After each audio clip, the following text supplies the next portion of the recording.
try to find one where we can pause it rather than have to have those segments. Like, I'd like to be able to pause it, so every time I turn this thing off,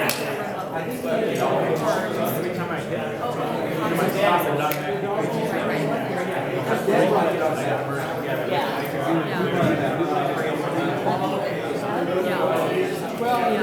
So my goal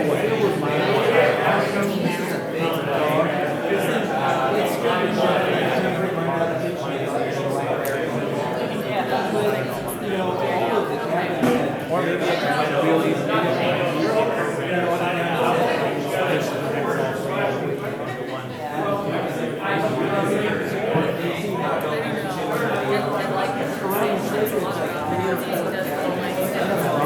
maybe I can talk about that,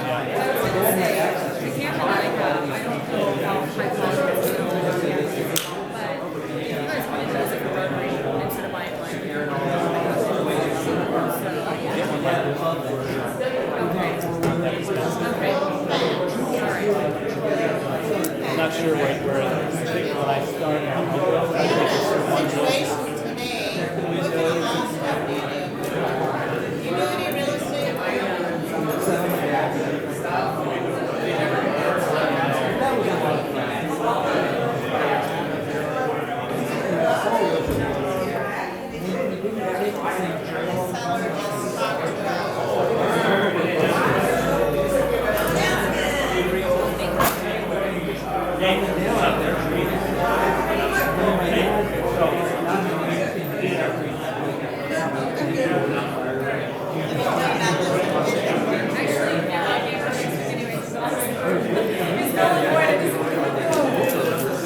The next thing we'll do is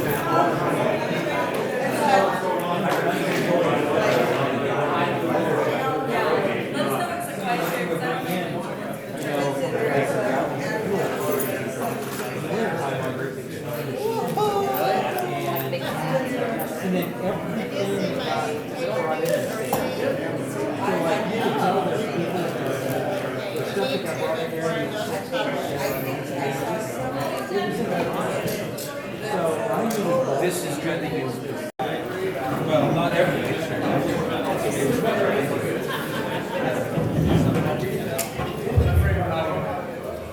Welcome to the greatest Rotary Club in the universe. Invocation. Dear Heavenly Father, thank you for this wonderful overcast day. Save us from a little bit of that sun. Thank you for this Rotary Club and all the good it does. Amen. Amen. Flag salute. I pledge allegiance to the flag of the United States of America and to the republic for which it stands, one nation under God, indivisible, with liberty and justice for all. Four-way test. Is it truth? Is it fair to all concerned? Will it build goodwill and better friendships? Will it be beneficial to all concerned? And Jack, you're going to do a solo for the song today? Let's have a song today. Being it's dark and gray, let's try to get that sun to come back. You are my sunshine. You are my sunshine, my only sunshine. You make me happy when skies are gray. You'll never know, dear, how much I love you. Please don't take my sunshine away.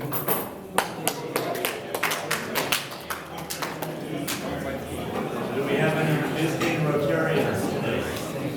Visiting Rotarians. Do we have any guests of Rotarians? Yes. Who do you think we might? I have a guest today, my wife, Julie. Welcome, Julie. Hi, I have a guest, my daughter Anna, who is on the camera over here. Any other guests? So, did you guys see the pictures? How many actually attended the concert in the park on Sunday? Quite a few. Was it good? Oh, yeah. Yeah. Nice pictures, Chris. Thanks for sending them over. And then we also have pictures up there of family camp. I think Dave's going to say a little bit about here in a minute because we donated money to that last year. So we look forward to a little update. Dave could share that. We also have Team August up there on the board because sometimes, and I've heard the excuse that the book isn't out yet. But you know, whether it's out or not, you should just know that you're probably volunteering for something. So an amazing Team August. Ken's going to be the chairman of that month. He's going to head it up, but he's already delegated to Keith. Good. Yeah. And Keith's ready to go. He said, I got it. You know, when I asked him, he just said, I got it. So great group of Rotarians for Team August. Should be a lot of fun. Announcements. So, Dave? Like Avery said, I had the opportunity to be a guest yesterday at the Royal Family Kids Camp. We donated money this past year during my year. And also Country Meadow Village, we donated $1,500. She gave me a tour. There are 53 kids up there this week from age 6 to 11, all foster children. And I was touched beyond comprehension. It was money well spent. Such a well-run program. I got such a great tour. Everyone was so appreciative. All the staff were just so nice. Went down to the swimming area. Beautiful established camp. And I just can't say enough about what a wonderful program. And we did touch the lives of these kids. And you look at these kids and you just have to just hold your heart tight and your children tight and your family tight because what these kids have to go back to tomorrow is just not the best situation. So for 1 week, they can smile and laugh and be happy and have a great time, and all because of what we did. So they were most appreciative. And Sheena, you know, Sheena's amazing, one of our newer Rotarians. She just was great. So that's my update on that. And Chris, same table there. Yeah, so the concert on Sunday went great. We have another one this Sunday, a band called Gin Gypsy. They're great, they're local. I do want to apologize that their food truck that was supposed to show up did not make it on Sunday. Apparently, he called me and apologized they had a family emergency. So they will be there. I also got a hold of the district manager from Domino's, so there's going to be pizza. So there will be lots of food this Sunday. So 6 to 8 this Sunday for Gin Gypsy at the park. It'll be a lot of fun. Chris, do we have a reschedule for Hulu? I am looking at, yeah, we kind of had to cancel the last one. I am looking at not this Friday, but the following Friday to reschedule if anybody wants to come out and help us make Hulu's. Any other announcements from the floor? Thank you, Sheriff. So, Dan, do we have a wrap? Finding things, not spending here enough on our party, so I'm not gonna. So everybody gets immunity today. So instead, I'm just gonna open it up to Happy Bucks and hopefully people will take advantage of all the wealth that they have by not being fined. Tell us some good stories about how happy they are. Well, I have to give 5 Happy Bucks. It's kind of happy, I guess. It couldn't have been, you know, any worse, I guess. The guy came in and broke into our place over there, broke out windows, ransacked the whole office and even the production area. Didn't take anything except Chris's vacation money.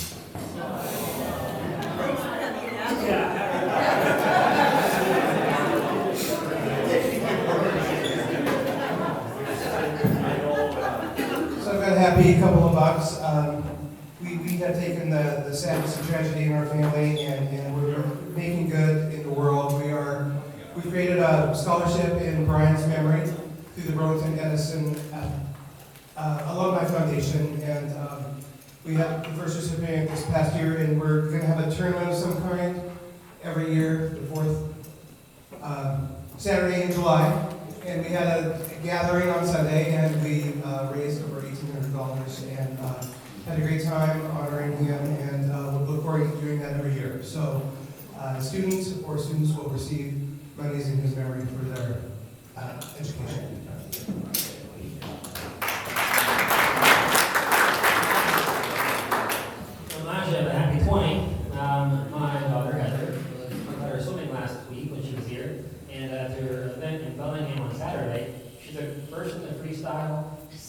the breaststroke and third in the backstroke.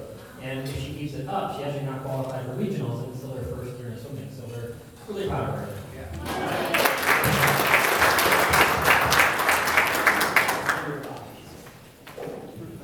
We have 5 here today. We're doing some work right next to Country Meadows here yesterday.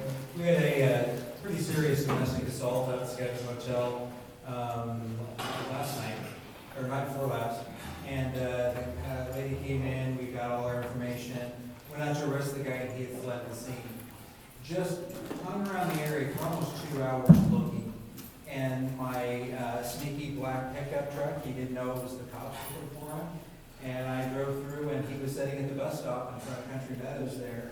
Every time we went by, he kind of ducked in the bushes and all that. He didn't suspect me in the truck, and I sat there and waited. I called the cavalry, and I had like 5 of my officers come swoop in and grab him, and I just kind of pull up in the truck.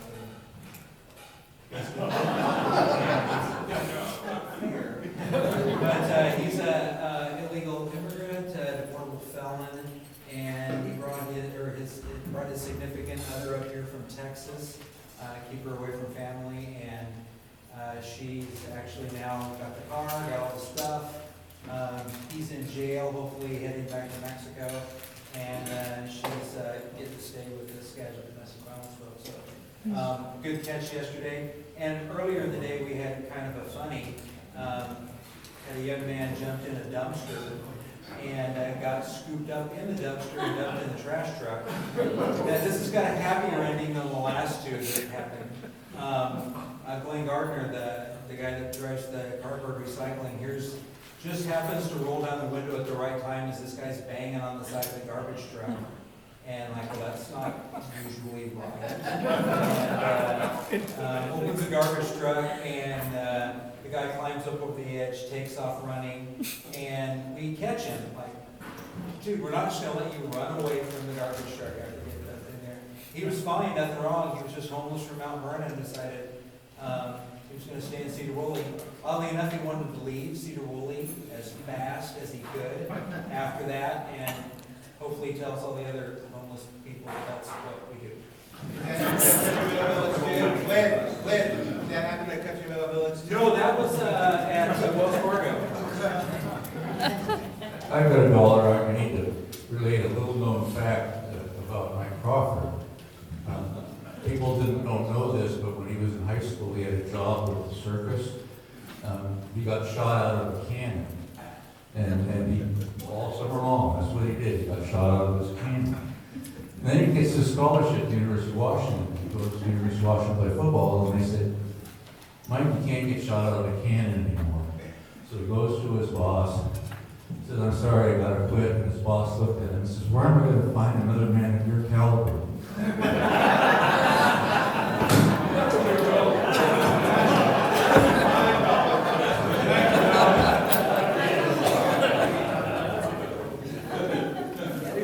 I got a buck here. Lynn, I think what you should do, well, first of all, I got to work really early, and there were like 4 or 5 officers over there, like Yankees. I wonder, what are they doing over there? So I walked over there to see what's going on, and they were talking to the young man. They just got out of the dumpster truck. And I suggested to one of them that you guys submit that to the Brad and John show for the knucklehead. Yeah. Work.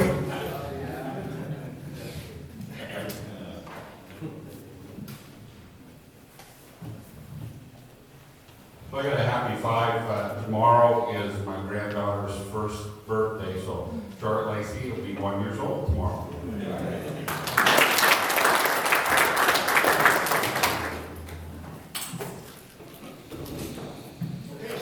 Great, thanks, Jeff. So next board meeting is the 8th, posted. Everybody's welcome if they want to attend. Also, we have until the 1st of September to keep working on projects. So by our next board meeting, hopefully the budget for next year will be put together. The books are going to print this weekend, so you'll have to know what committees. And then sometime during the month of August, we will have one of our Thursday lunches, we're going to break out and kind of go over what that looks like and what committees everybody's on and which months. We'll have a little organizational meeting. But do keep track of the projects. Try and have a whiteboard up here, and maybe we can start writing them down and remind everybody. We have like 5 weeks to still think about things that the club would like to do. Chuck, is it August 31st is our BBQ? Be there, be square, yeah. Yeah. So the amazing barbecue is coming up on the 31st. Carl, we have golf on September 14th. 14th. All right. Biggest practice ever. So a We're couple gonna have things. lots of prizes. I don't know if I told you guys that. Lots of prizes. So with that, early leavers, hopefully you've all said something to our speaker. If not, Lynn, I'm going to have you come on up. Got it.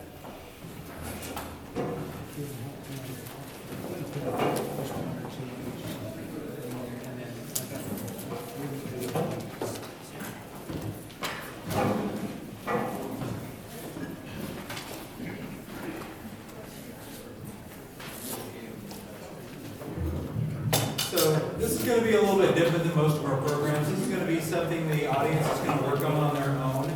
We're going to do a kind of an emergency preparedness exercise, and it's going to be real rough. I'm working out the details for doing this on a broader community-based scale. I brought Kristen here to kind of help kind of facilitate as we go along. But there's a scenario here. I've got 48 of them here. The first page is laying out the scenario. The second page is, and there's a bunch of pens. Could you kind of distribute those out? There's the second page has got some places to take notes, and this is all for you. You're going to have a map on your table, and we're going to talk a little bit as we go along about things to think about. For those that haven't done this or seen this, this is a little bit like what we're doing at all the schools and the school districts. We're putting out a scenario. It's either an active shooter, some other crisis, a train wreck. This is an earthquake that happens up in the mountains and damages the dam to the point where we're going to have something a little bit more than a 100-year flood coming through town with a bunch of debris and trash coming down. And you can kind of read through the scenario, talk amongst yourselves. If you've thought about this, offer up suggestions. But what I really want to do is get people to thinking a little bit about this. It's a whole lot better idea to be thinking about this before it happens. Then on the day if something happens, you think, what should I do? And before you go, I'm going to put some handouts at the table. They're from FEMA on things that you should consider having at your home. I don't know, Dean hasn't left yet, so one of the first things you want to do in a crisis is make sure to stay away from Klinger. I think I said this before. His plan is to take whatever you have to keep him and his healthy. So if Dean comes knocking on your door during a crisis, don't let him in. We've already talked about this. So in the scenario here, we've had a serious earthquake that's occurred east of Mount Baker, almost in the line between Mount Baker and New Halem. The damage is fairly widespread. It's not, the catastrophic 10 TV movie of the week kind of thing, but it's caused disruptions that's losing power. It's cracked the dams. The dams haven't catastrophically failed, but they started to give out. And that's kind of a likely scenario if we have a major event. But what we have seen is that we're going to have water rising, and it really depends on the level is depending on what the river's like right now. The river's setting pretty low right now. So any water coming down river is going to take about 8 hours to get there. That's the good part about this. The bad part is some of the things that I've laid out. There's going to be disruptions. There's going to be things that are going to affect how you get to where you want to go, where you need to go. And as I kind of lay this out, the experts, we have no idea what to expect. I just planned this based on a 100-year flood plan, plus. It's gonna be where the 100-year flood line is estimated to be, plus a little bit more, which the 100-year flood really goes around Sedro-Woolley and goes out to Cook Road at about Collins, and then keeps on going up to Kelleher Road, and then goes through, pretty much through Burlington, around Mount Vernon, and then inundates most of Fur Island. It's most probably that we're here in 1990 saw something on that level. Highway 20 is going to be cut off here. Highway 20 is going to be cut off east of us. So there's going to be huge amounts of disruptions. Emergency services are not going to be helping individuals very much. Dean and his crew are probably going to be tasked with evacuating the hospital, the life care center, the Alzheimer's home, and dealing with emergencies. Law enforcement, Dean thinks we should shoot looters right away. I think we should wait until they start looting and then do that. But Dean has a different plan for this, so I'm taking some of that into consideration. But our best estimates are that, I guess my best estimate, and everything I've read, is if we have that 100-year flood, we're going to get some water and inundation coming through the south end of town. And I'm kind of calling it probably up to about Nelson Street, which is in the line with the schools. And then, but we're going to be cut off to the east, the west, and those of us that travel Highway 9 north of town know, if you had to put your life in somebody's hands, Highway 9 going north out of town isn't the road that I want to do it on. It's a narrow road, and one accident's going to shut down that road. So we have to be thinking about what we're going to do with us in here. And the handout that I'll put at the door on the way out talks a little bit about what you should be prepared for. So take a read through this scenario, and I'll kind of start reading along. And as soon as we get through reading it, take just a couple of minutes, answer some of the questions, talk at your table. We'll open it back up for comments and consideration. We got lots of time, and I'd like to get out of here early. As you can see, I'm on vacation today, so this is all fun day for me. I can do whatever I want. My wife has no idea what I'm doing today. So, like I said, we're looking at a 100-year flood, but with the debris coming in the river, we're not going to have any idea where the flood line is actually going to be and how much damage it's going to cause. What you need to think is if it happens right now, we're sitting here right now and earthquake occurs. Your first cell phone call may be your last cell phone call for a while. The cell phone service could either be disrupted from equipment failure, or every one of us hitting our phone to call our significant other, our kids, whatever, to let them know. So something Chris talked about before, come up with a plan. What do you do? My kids live in the floodplain. I've pretty much told them, if things go bad and you think it's going to flood badly, go to our house. I live on Clear Lake Hill. I'm not talking to all of you that live down here. I'm talking to my kids. I only got room for a few. And Clinton, you stay away from my house. You live on a hill too. But just think, your cell phone's it's gonna be in and out. Texting tends to work when it can, unless the whole system's down. So if you cannot get through on your cell phone or a landline, send a text to those numbers that you need to send. And if it can get through, it will get through when it can. But a basic plan. Tell your family where you want to meet them. An emergency notice is given out over the radio as Dean and I are sitting here. The South Skagit Highway is closed. A landslide over here about the pipeline has blocked the road. There's been a fire from the pipeline, and that pretty much shuts down that part of the road.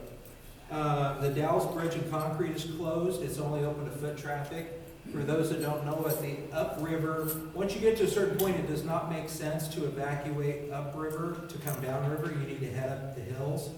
Concrete is actually set to the point where if they have a dam failure, their estimates are they will have some water in the high school, but that's where they want people to go to. It's probably the safest spot to gather resources and information. So everybody that's stuck up there is heading either up on the hills or to the high school. We talked about this at a meeting for the at Samish School, or no, at Lyman Elementary. Pretty much all law enforcement. Right now, I've got 3 or 4 other officers, maybe 5 that are working. We're not gonna be able to call everybody in because we'll probably lose some of our, our communication network. But we're gonna get everybody in. But if we had everybody that we had available in the city of Sedro-Woolley, that puts 15 officers out there to deal with the city of 11,000. There's certain things we're gonna have to be doing. We're actually gonna be keeping traffic moving and dealing with emergencies. We're gonna be dealing with those people that cannot get themselves out of town. So there's not going to be very much help available. The fire guys are going to be tied up on doing their thing and immediate medical things because there's going to be medical. We're going to have some infrastructure damage here as well. You have an old building that can crack, and if we have any injuries or any damages there, somebody's going to have to be working on that. So if you're wanting, hey, I need some help moving out of town, you're going to be kind of on your own. But what we're hoping is to come up with some ideas, and Krista's going to start working on our city emergency plan that will give us some of those ideas. Some of the things off the top of my head is, if you're thinking, well, I'm going to have to be camping out on my own for the next 3 to 5 days, but I don't have the stuff I need. Food pavilion's going to be closed. They can't sell anything. And then I got thinking, well, let's say that I got into food pavilion and said the city's going to get all your water. And we got 500 cases of water. Say food pavilion's got 500 cases. You know what that provides us with? A bottle of water for everybody in the city. That's it. So you've got to kind of think about that, put that in perspective. You are going to be truly on your own. We live up here in the Pacific Northwest. Most of us probably have a jacket in our car or a blanket in our car or extra shoes, and we typically aren't wearing shorts and t-shirts anyway, so most of the time we're going to be dressed to survive, staying outside. But you have to do a little bit more planning, and that little bit more planning might be to make sure you have a couple of cases of water at home. Dean's got, I think, a pallet or two of water at the fire hall for the crew there. We're going to be stocking up enough for our crew in case we get stuck in our building for a lengthy amount of time in an emergency. Evacuation routes out of town are going to be identified, and they're going to be your typical routes, but we have to think about what's going to be damaged. If you have to plan on a bridge that's 50 to 100 years old after an earthquake as your main evacuation route, we need an alternate just in case. I'm not convinced that our bridges, if they can be taken out by one tractor trailer rig, that they're going to be safe in the event of a major catastrophe. Our best bet is heading north for right now, or getting up on the hill. I talked to DEM a month ago about this. We really haven't got to the point where we've done a really good job of identifying a place to go. Because if we head to Bellingham and we have an event that's around Mount Baker, Bellingham could be affected as well. So we don't have a whole lot of options here. But our immediate threat is water in the river and debris. And really all we have to do is get past that coming through town. It's not like that's going to be something that's going to come through town and stay. So we really have to think about where we're going to evacuate. Highway 9, getting up on the hill, go to Dean's house. He's got a barbecue. I'm sure he'll, cook up something. But we're also going to be opening up our emergency command center up at the fire station 2 on top of the hill. So we'll all be up there as well and pretty much clearing out of the town. So stores are closed, locked, no power, no lights, no electronics. The gas stations are out. How many of you wait until your light comes on your dash to fill up your gas tank? Okay, so you don't have to confess right now, but I know there are a lot of people. I'm married to somebody that does that. And it's like, oh, you driving my car? Well, you go gas up my car. But think about it. Your vehicle is an incredible machine. Yeah. Can you change microphones? You lost your mic. Is this not working? Batteries went dead. Uh-oh. Just like everything else, the batteries went dead. There we go. How's that? Got it. So yeah, think about the your vehicle in the event of a catastrophe. You have heat, you have shelter, and you have mobility. You have a way to charge your cell phone to get information. It's funny. Somebody says, "Well, I don't have any power. I can't charge my cell phone." They've got their car in their driveway. Take your little cord, plug it into your little car, and charge your phone. But that's not what you normally do, so people don't automatically think about that. So keeping fuel, keeping a little bit of cash at home. Just imagine if you couldn't go into the grocery store, they have stuff and they're only taking cash, but you live on your debit card, which a lot of us do these days. $20 bill, I can verify this. Those of you that travel a lot, can you spend a $20 bill pretty much anywhere on the planet? Yeah. Pretty much. I've been in Thailand, $20 bill works there. The Philippines, California. Yeah, pretty much. $20 bill doesn't go very far in California, though. So the city's gathered 500 cases of water. That's 12,000 bottles of water from area merchants. We're going to stockpile these. Like I said, that provides 1 bottle of water for everybody in the city if they needed it. So that isn't going to go far. We're not going to have that many resources. Deputies are working their way upriver to manage evacuating upriver cities. And troopers are keeping the main roads clear for evacuations. People are directed out of the possible flood zone by 7 p.m. So if this happens right now, we need to be out of town within 8 hours at the most. That would be an outside estimate. We're kind of playing this on best guesses and the math that people have done for the event of an emergency. So we're going to need to have people out of the immediate areas. If I lived in the flats down here, I would move up a little bit higher just in case things went south. So we've got, we would be accessing SCAT buses. And one of the things that I thought about is staging school buses, working with the school district, having school buses staged at the schools for people who couldn't evacuate themselves. Carl? Has anybody forecasted how bad the traffic will get? It's really hard to tell. It depends on how bad the roads are. Our best guess, and let's say we know it's coming, we got 4 hours.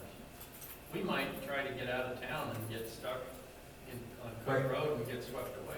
Right, and that's one of the things that we have to consider is really if we have a water event like this, you're talking about the difference between if you're at this level here, is you could die, but this level here, you could live.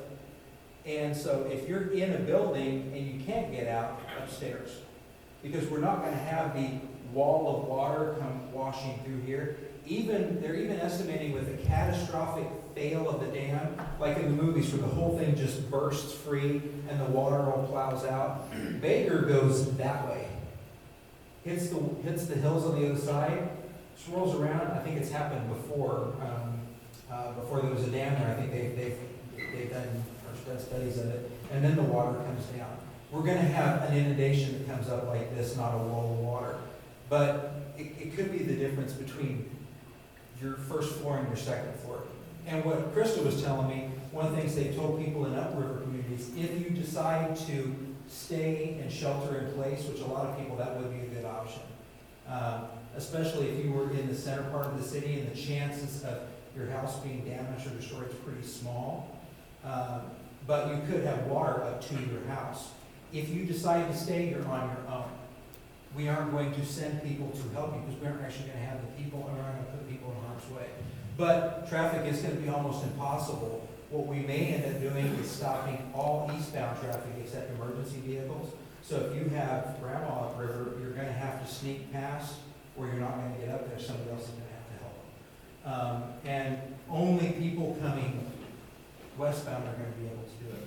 If your car dies on Highway 9, we're not going to wait for a wrecker. We're going to wait for a guy in a big pickup truck, which will probably be the one right behind you, to push you off the side of the road, and then you're on your own. But once you get up the hill, you're safe from this. But it really depends on the weather too, because it's not a. Right now, we would probably all be fine if we were stuck having to go out and do this right now. But most of the rest of the year, a night out in the weather without any proper gear is going to kill people. So we got small things to turn into big problems. And that's why starting this process now gets people thinking about this. I keep a raincoat in my pickup all the time, just because I live here and it comes in handy. Also, if you get together with your neighbors in your neighborhood neighborhood, have a plan of how you're evacuating out of there. So you can kind of do it a little orderly and stay calm and don't, freak out and drive 80 miles an hour out of your neighborhood. Stay calm and really kind of know the facts of how long you have to get out, what to take with you, and have all your neighbors and your family know as well. Well, and people have to think about too, those of you that have businesses, do you have a plan for what to do with your business? If you have to evacuate your building for any reason, do you have a plan? Shutting your doors, shutting off your computer equipment, having Adrian on speed dial to come fix all your computers when everything goes bad. No power, sorry. No power. Adrian's going to be evacuating as well. Backup generator. So think about some of these things. Take a look at the questions to discuss or answer for yourselves. The other two pages that are on your table, there's a map that kind of puts some of this in perspective. It's not a very good map, and I can't read it without my reading glasses, but it does show Ross Lake and Diablo, and then Baker Lake, and kind of puts this in perspective. And the second page is a little easier to read. It shows, this is actually the FEMA 100-year floodplain maps. And the top one really shows that in the tan yellow, that's where the 100-year floodplain is, and essentially encircles Sedro-Woolley on pretty much 3 sides. But then you can see where it goes through. So add a little bit to that, and that's what, we would be making some of our best estimates as to when the mayor's saying yes. Dean, the mayor, and I decided what we would need to evacuate. This is what we would be basing that on. Yeah, and it would be the mayor's fault. And the mayor would want to put a library somewhere in one of those yellow zones, I'm sure. So take a few minutes and read through that. Bolly, you got a question? Actually, I've got a comment. Another thing to consider is a lahar. It is moving mud. Moving mud. It's like a mud. And Right. that can happen because of the volcano, or it can be because of like your dam bursting you're Right. coming to. And a lahar is actually much more dangerous than a flood. The water moves a lot easier than the mud does. Well, and essentially the wash from this, that's essentially what you're getting with this, is you're getting pretty much everything getting sluiced out. It's a little bit more liquid than the lahar, but yeah, right, also how many people died from that.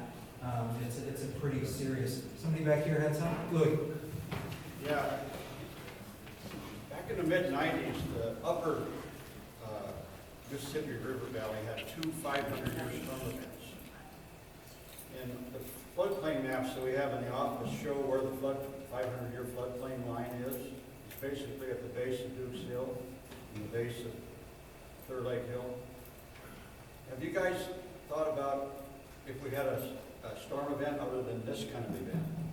What the result would be here? Because I remember the 1975 flood wasn't even a 100-year storm event. And actually, we haven't had one yet. We haven't had the water level for the 100-year storm event in Sedro-Woolley, but FNS Great Road was closed, Cook Road was closed, and Highway 20 was closed in 75. And people couldn't get out of town to the west. But if we have a 500-year or a 250-year storm event or anything like that, it's going to engulf most of Sedro-Woolley. Right. According to the floodplain map. So you might look into what it would take if we just had a bad flood.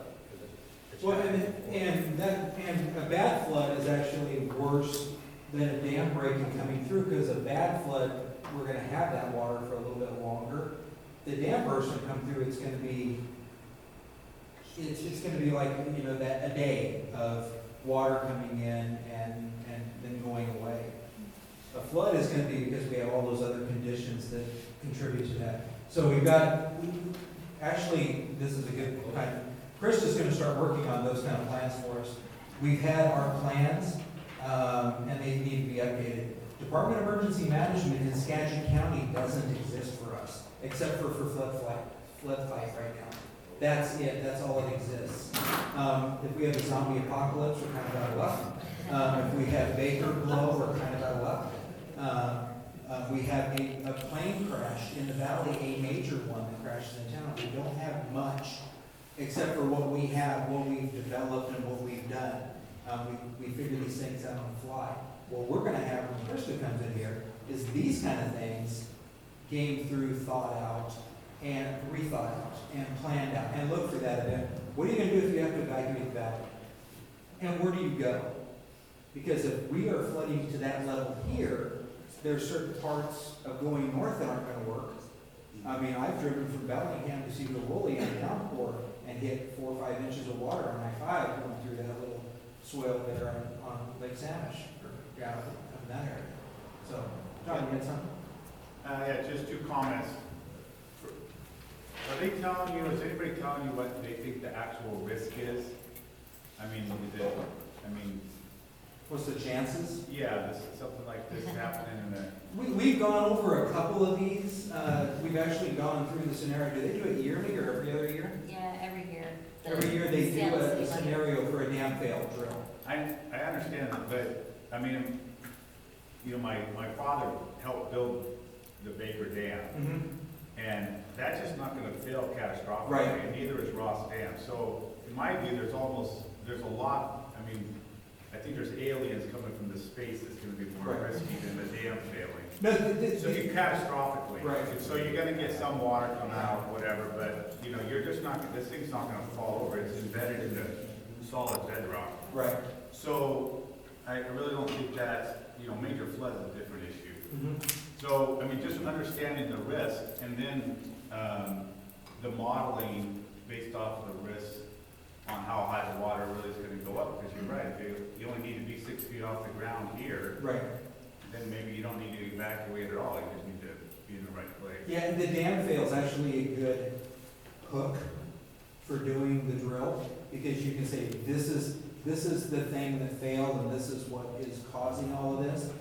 Because you know, if you had a major, I mean, if we had all the things leading up to a flood like we normally have, so we're gonna be seeing rain coming in, all the conditions, we're gonna be looking at this weeks in advance, and they're gonna be saying all of this is going on. And then you're gonna start seeing, you know, minor failures, and you're gonna have gradual, you know, moving away from flooding areas. I was talking to Krista before we got here, before we came here today. I know when I don't have to worry about anything until Swan Road's underwater, you know that. And Swan Road's the first thing that goes underwater in this part of the county. And actually, nothing else can be flooded, and Swan Road can be flooded. So we've got our little local things like that that are gonna come up and happen. But this is a good gaming event to think about a bigger picture. We've probably got a bigger chance of Baker having some sort of activity and doing what Mount St. Helens did than the dams, or a earthquake that is put in just the right spot that does this. But you know, it could be anything. Dean was up helping fight the fire up there at the dams up by Diablo, and I mean, just a rock the size of one of his fire trucks falls off this hillside. Yeah. It shuts off that road. It takes one car wreck, and everything east of here is stuck. I mean, you get that little choke point up by Mingler, it's stuck.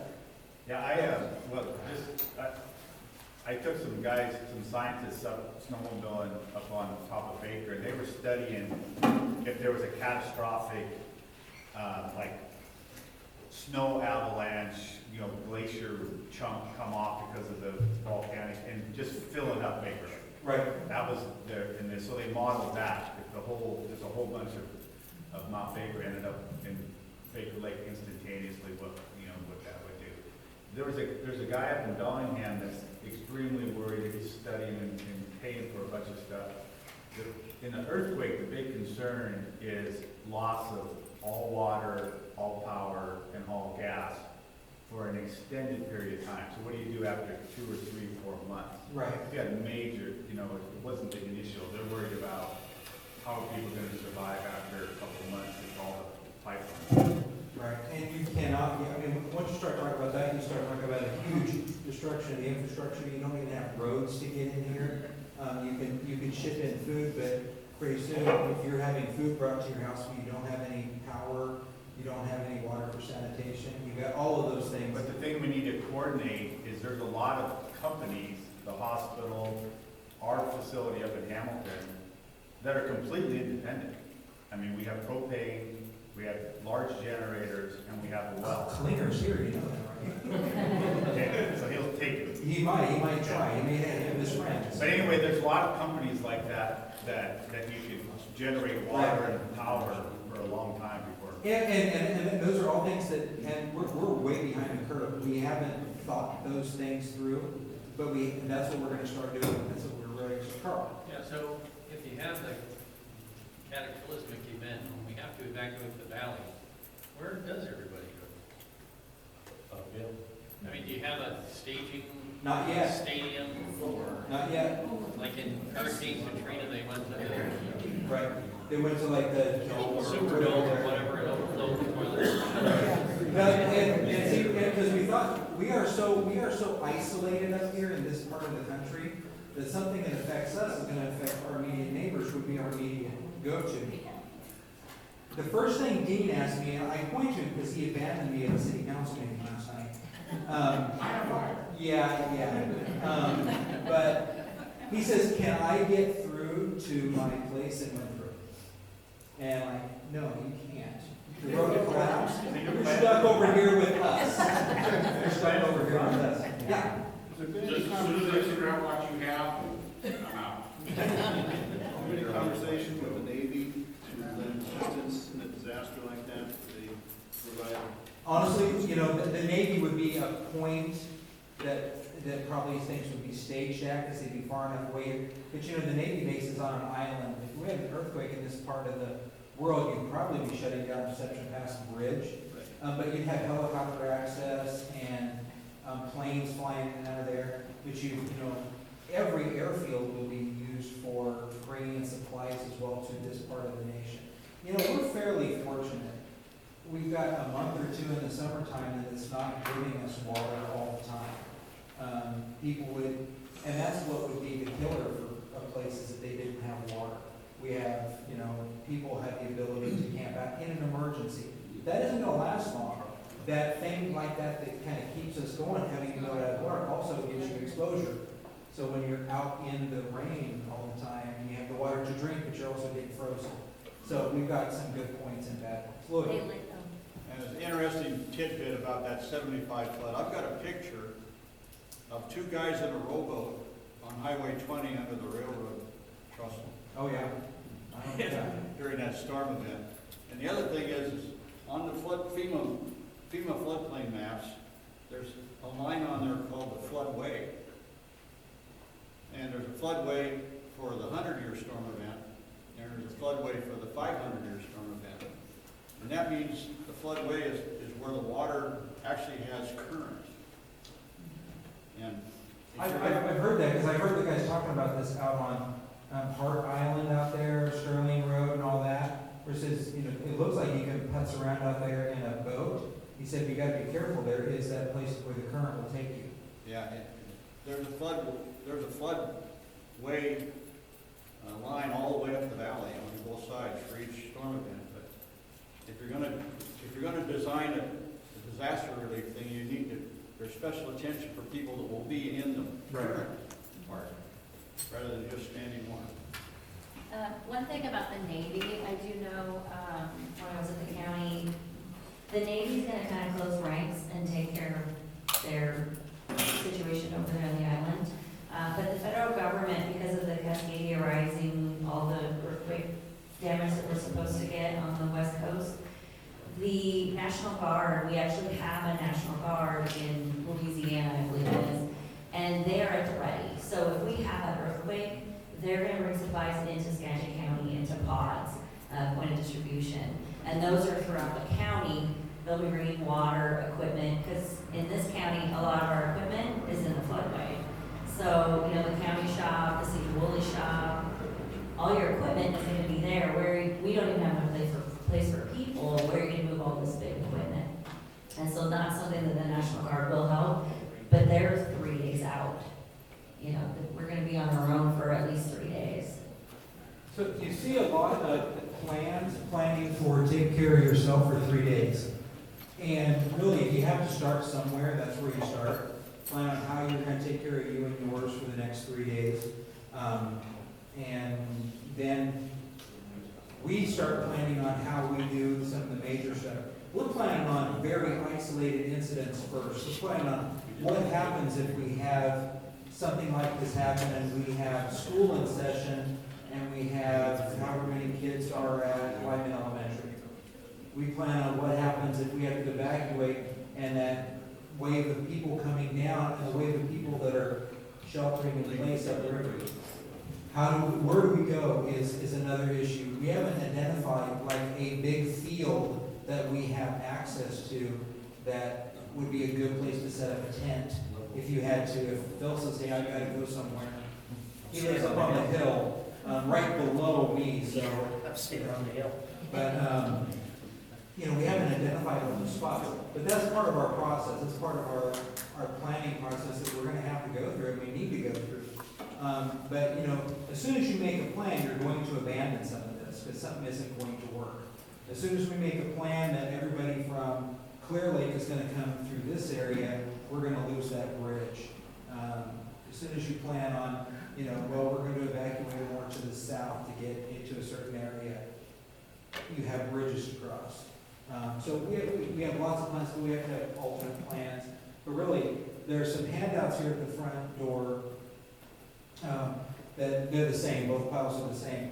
But there are things to think about having access to, and most of us probably have these things, but if you had to just, I tell people actually I use this with domestic violence people, is just imagine if you had to grab a few things and walk out the door and you're on your own for the next 2 days, what are you going to grab? And I think I was planning, so let's say, even make it more complicated, let's say you're going to run home and grab the wife and kid and go to the beach and camp on the beach for 3 days. You got half an hour, do it now, go. Okay. Holy crap, it takes me a day to get my wife's stuff packed, let alone all the stuff for the kids and food and camping. But, you do that jokingly, but think about what would you grab and what would you take? You got to think animals. That's going to be a complication. Farms are going to lose their animals unless they've got a plan and a good place to go. Krista was talking about places in the Midwest that are prone to flooding, like anywhere in the Mississippi, the Missouri River, different rivers like that, the Ohio. They'll have little berms pushed up, and they train their cattle. They feed them on top of these little high spots. So if they have a flood, they feed all the cattle up there. The cattle are trapped up there, and most of the time they make it. What are you going to do if you have you, your spouse, a kid or two, maybe your son, your daughter, their family, and a couple of dogs? Is anybody going to leave their dog at home? I would think a lot of people would leave a family member behind before they left their dog. And Marty, I don't know how many cats she could actually load up. Kennels for them already, staging. Yes, she'll get a little catmobile and be heading up the hill. But we're about ready to wrap up here. A couple more questions, Carl. Well, I got beans back. I got a 25-pound sack of beans in my house if we got hit. There you go.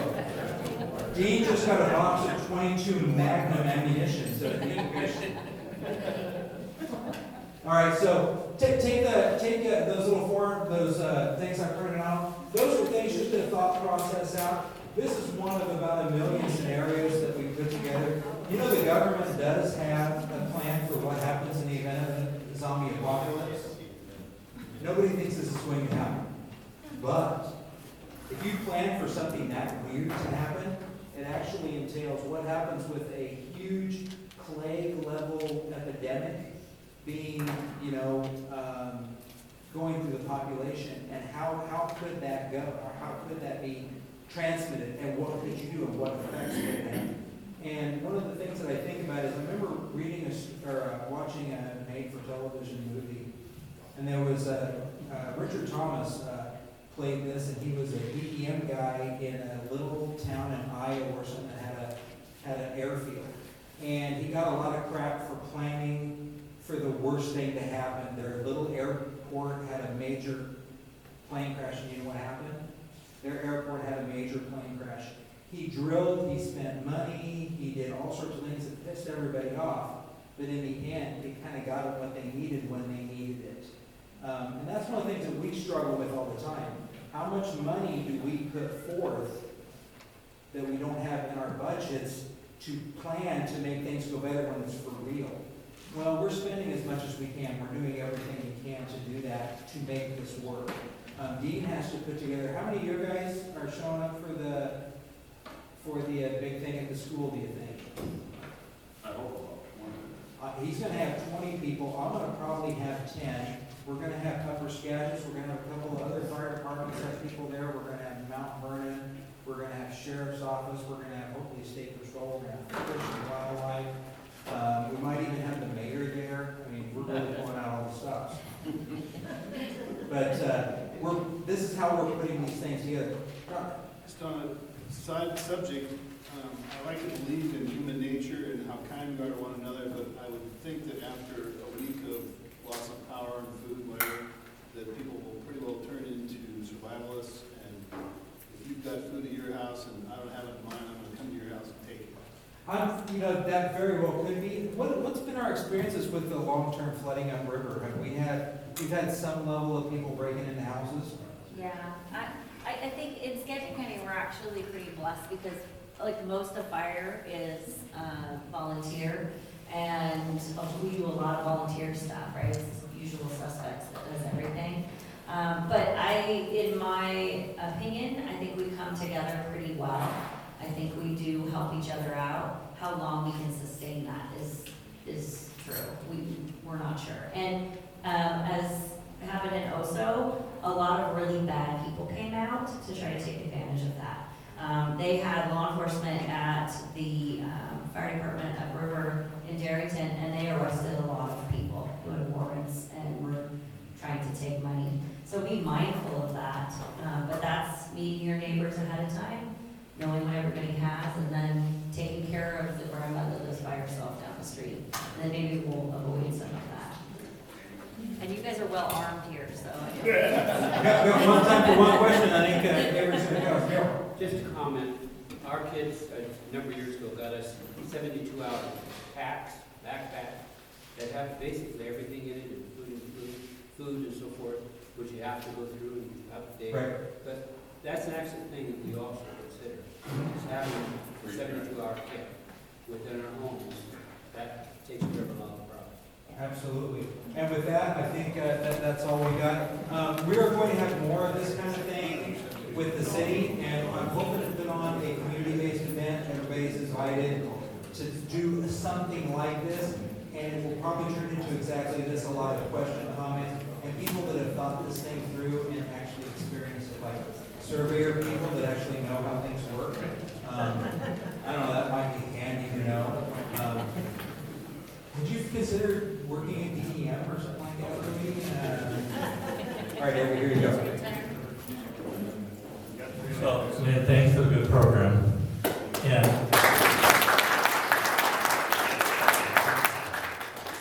I don't know if this would help in an emergency, but I've been told by a reliable source that this pen in your pocket will help you determine the looter before they loot. Yeah, should Krista, thank you for helping out with this today also.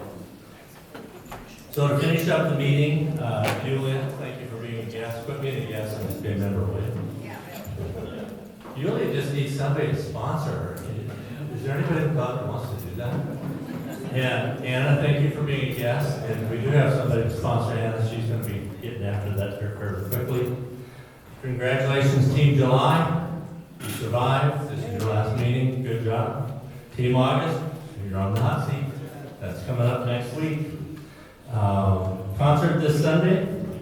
And with that, see everybody next week.